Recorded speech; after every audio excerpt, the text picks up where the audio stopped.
Now that the Eternal Sugar trailer is out and we actually have a glimpse of her story, I'd like to point out several things that I got somewhat accurate and the things you guys got right. Without further ado, let's proceed to the first analysis for the Paradise trailer.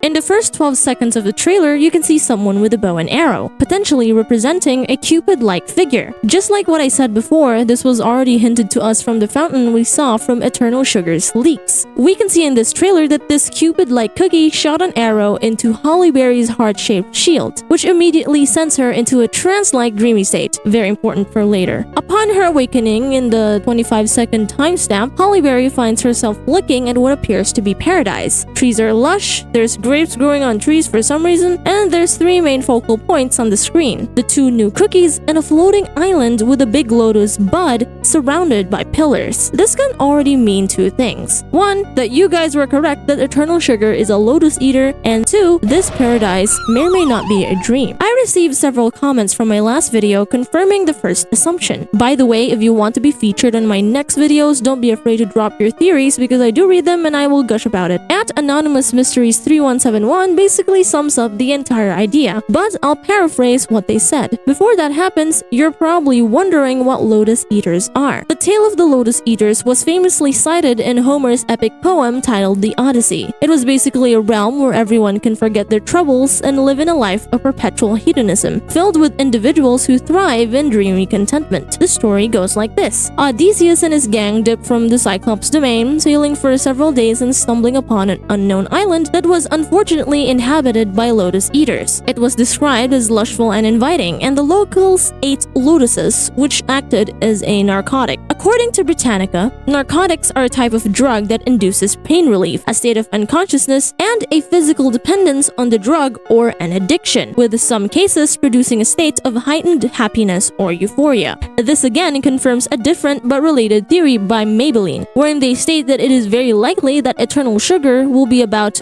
trigger warning, substance abuse and addiction, pursuing a life of hedonism or pure happiness with no care for responsibilities. They mentioned that the Beast of Sloth might be handing out lotuses for these cookies to keep them in a state of perpetual happiness, which ties in with the whole lotus eater theory of Anonymous. Additionally, it should be noted that in the story of the lotus eaters, they consume both the fruit and the flower of the plant, which led them to experience a bliss so great it overpowers their desire to return home or do anything at all. I won't lie, this sort of reminds me of The Other World from Coraline.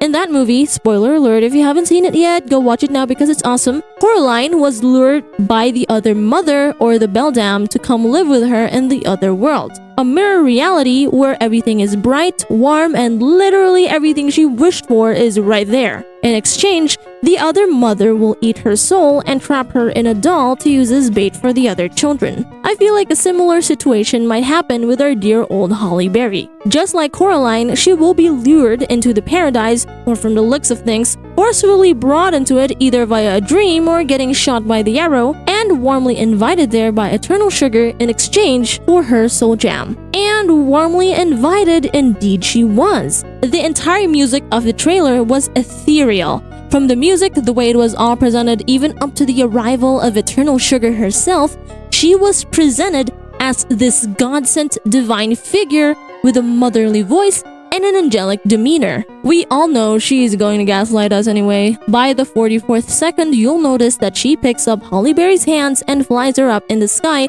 We can also see that the way she flew her up in the sky was not that gentle.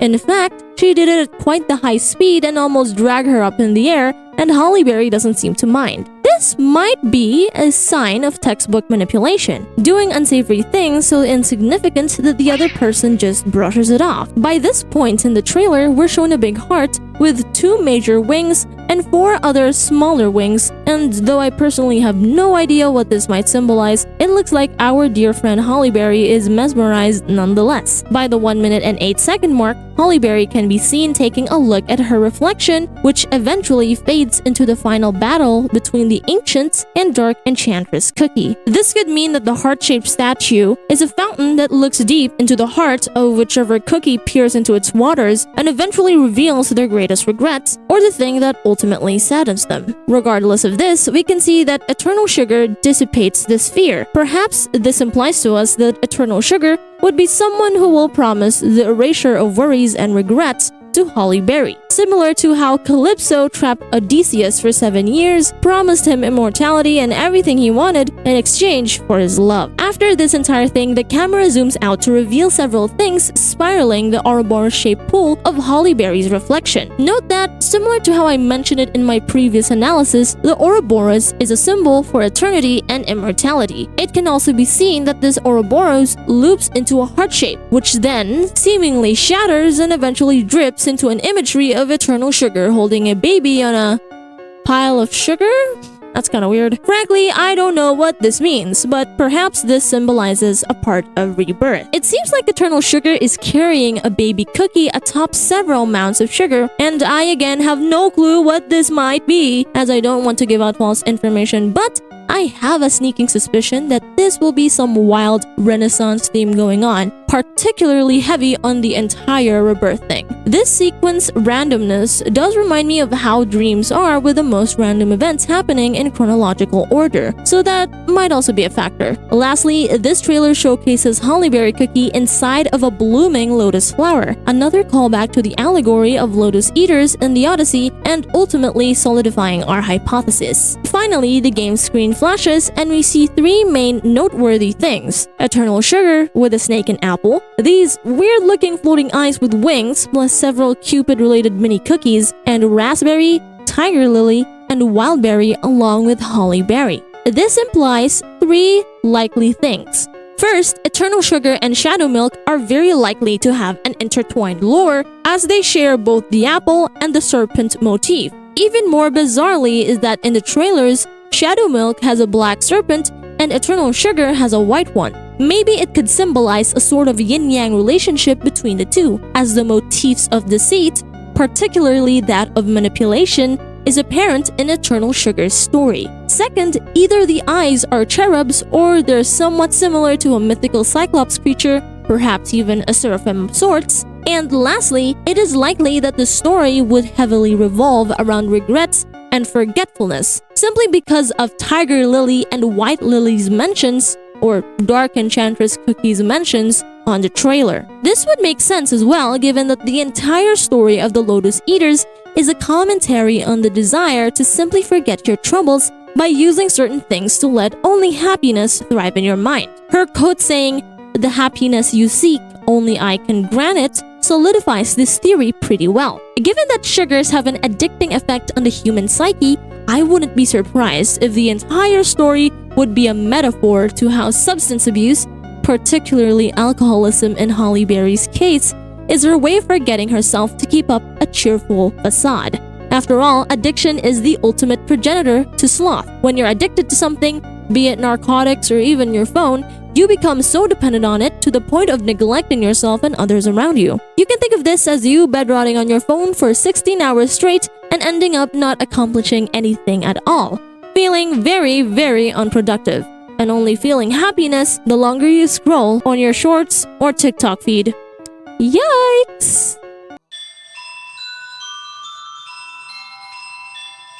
The trailer begins with a quintessential question asked by Eternal Sugar. What is happiness? On a philosophical standpoint, happiness is defined by Aristotle as the highest desire and ambition of all human beings. According to this article, Aristotle defines it as something that can be achieved through virtue, which means that if you keep doing good for others and cultivate goodwill, you will ultimately achieve this so-called happiness. Additionally, Aristotle claims that happiness is ultimately a lifestyle, attainable through taking care of yourself and excelling to the best of your ability. If we look at happiness through the lens of Aristotle, the next line that Eternal Sugar mutters makes a whole lot of sense. If you listen to what she says, you'll realize that she never really directly answers her own question, only stating an analogy expressing her feelings towards the idea of happiness. This probably implies that she herself is unsure of what happiness means, which can mean two things: she has lost the meaning of what happiness truly meant, or she stopped caring about it. Anyway, she states that happiness is like a butterfly. She tries to catch it, but it still escapes from her hand. This gives credence to what I just said, only in this case, it probably means that she has lost all happiness since her lost ownership of her soul gem. And whatever solution she tries to give herself with, be it substance or magic, only gives her a brief glimpse of happiness, never permanent. After this, we see a series of flashbacks embedded in clouds. Not much is given here other than the fact that we see Tiger Lily and White Lily, and we can hear Holly Berry assuring her daughter that she'll do fine. What puzzles me the most is the next line spoken by one of Eternal Sugar's Cupid-like minion. Countless cookies love and care for you, yet your heart is void and empty. But don't worry, even a heart like yours is capable of finding love. I'm not 100% sure on what this means, as I'm pretty sure Holly Berry loves her subjects and her family, but I've come to interpret it as a twisted take on her regrets. Years after losing someone important or having a traumatic event, you may be able to smile and enjoy your life as is, but in the moments of silence, you'll end up thinking about what happened, reminiscing about what you could have done, and you'll end up feeling empty without them deep down. When you build connections with other people, you give a part of yourself away, and when you lose them or they go away, they'll take this piece of you with their departure forever. Perhaps the same is true with what Holly Berry is experiencing. She does love her family, she loves her friends and her kingdom, and that's exactly why she feels empty. She has given too much of herself away for far too many people, and a lot of them has already went away with it, and thus she feels this empty void that she now fills with alcoholism. At this point, I think Holly Berry is cosplaying as my dead grandfather. Holly Berry subjects claim that what they're experiencing is akin to them floating on a cloud, with one of them even feeling very relaxed. This again ties back to the aforementioned Lotus Eater theory. Eventually, Eternal Sugar makes her appearance, proclaiming herself as the bringer of happiness who tends in the paradise of joy. Eternal Sugar did such a great job at fooling everyone that she's one of the good guys that Holly Berry's own servants even claim that everyone in the Garden of Delights treat them oh so well. Quote, tending to us with such love and care. I think the next scene where they cut to Holly Berry talking to Eternal Sugar is because Holly Berry is, to put it bluntly, not stupid. Come on guys, do you seriously think a literal queen who governed a kingdom and was regarded as a hero would be so easily swayed by deception? I don't think so. I feel like Holly Berry's previous doubts eventually bubbled and she came up to confront Eternal Sugar in this scene. Eternal Sugar assures Holly Berry that she should try to forget her worries and troubles and allow herself to rest. Holly Berry questions this for a slight moment, and she eventually remembers the following words. O trespasser, heed these words. Turn back at once and go no further, before the demon arrives, cloaked in its sweetest guise. This was an obvious warning, and a direct correlation between the idea that the reason angels look terrifying is to scare demons and keep us safe, and that the reason demons look sweet and inviting is because they want to tempt us to do horrible things. Okay then, what would all of this mean for us? I have a sneaking suspicion that Beast East Episode 9 will be a big Coraline 2009 reenactment. Holly Berry goes into a forest in search of something or on the hunt for the next beast. Then, transported to the Forgotten Sugar Paradise, she has to enact the events of the Odyssey, having to deal with Lotus Eaters and saving her subjects from fully succumbing to the blissful and forgetful effects of whatever Eternal Sugar plans to offer. I feel like at one point, Eternal Sugar would somewhat gain their trust, coming up with half-truths to hook Holly Berry's team into it. And since they are probably intoxicated, bribed, and hypnotized with several things, they'd believe her blindly. I feel like the climax of this entire thing would be a confrontation between ES and HB, where Holly Berry would try to get everyone out with her, but Eternal Sugar would gaslight her and make her question her own reality to make her stay and fully trap her. It would probably end with everyone in paradise, either zombified or, even worse, potentially trapped in their own mind. Well, that's all that I have for this video. Let me know your theories and other stuff in the comments below.